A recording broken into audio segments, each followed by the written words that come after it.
what are the biggest traps in the CFL? Because if you look at college football, it's a little different than the NFL, right?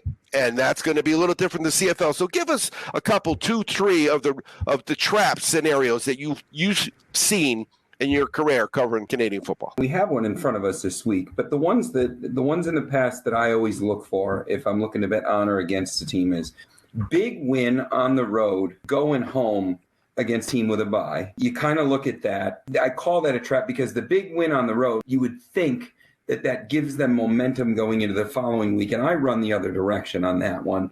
I think this week, looking at Ottawa is a little bit trappy, but we had already talked about that. But when you're looking at this week, I think I know where your mind is going. We're looking at BC playing Edmonton, who allows 100 points a game. They elk at every opportunity. They're at home, and BC, whether or not their quarterback is going to be in the starting lineup, we know their defense is going to be there. But BC is on the road 2 weeks in a row, and they're going to Winnipeg next week. In college football, that's kind of where you look at the traps. Low-ranked team getting ready for the big game next week, and I think that it's jumping off the page. BC playing Edmonton, at Edmonton, big It's spread. 43, right? Minus 8 for BC, so the home team's getting 8. And then they go to Winnipeg next week, and they're going to find a well-rested Bomber team that lost. Coming off a bye. And again, BC beat them the first go around. So next week that's the round 2 of the game of the year. But we are looking at a potential trap game. All right, so let's look at this from the Easy Sports data. This is Saturday again, 4:00 my time. Think about it. I got a 1:00 game, a 4:00 game, and the girl that I fell in love with the first moment I saw her, she's going to be gone for the weekend. Life is pretty good in the second half Jazz household. All right, so BC half won last week versus Sass. They only scored 7 points. But before that, in 4 or 5, they had gone 13-plus for the first half. In the second half, they're on a 7-1 against the spread run, and they've scored 10 or more in all of them. Toronto scored 20 on them in the second half when they played Toronto. The other 5 games, they've given up 24.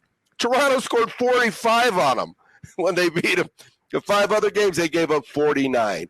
Like you said, that defense is there. So Edmonton in the first half has scored 10 or less, 5 of 6. The unders are 1-6 this season. Since we started the Easy Sports data, in the second half at home, they are 4-16-1 against the spread, but they're currently on an 0-11-1 run.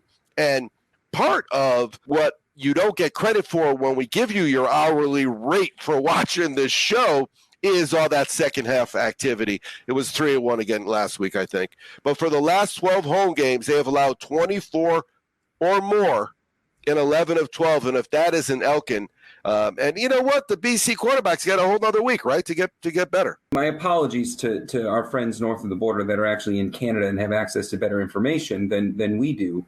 But, looking at this game, what number do you have? Because I'm seeing 8. Yes, 43 and 8. Yeah, so I believe that it is not officially official, the starting quarterback of this game. So I believe that this 8 points is reflective of not knowing who their starting quarterback is going to be. That being said, I don't believe their backup is in bad shape at all. And again, an extra week to prepare. It is the lowest total of the weekend. I believe it was Dane Evans that came into the game, and he that's a former Grey Cup quarterback. I knew the name. I don't know a lot of personnel from 3 or 4 years ago, but I knew that name.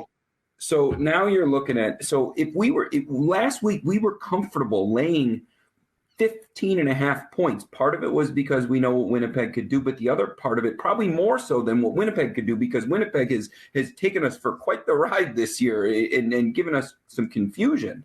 But part of the reason we were okay to lay those points was because it was Edmonton. So now we're looking at a team that statistically is better, that beat Winnipeg, has a way better defense, doesn't allow points, found a way to hang 19 points. They have a former Grey Cup quarterback on their roster, and we only have to lay 8 points. We have to lay half of what we were comfortable last week.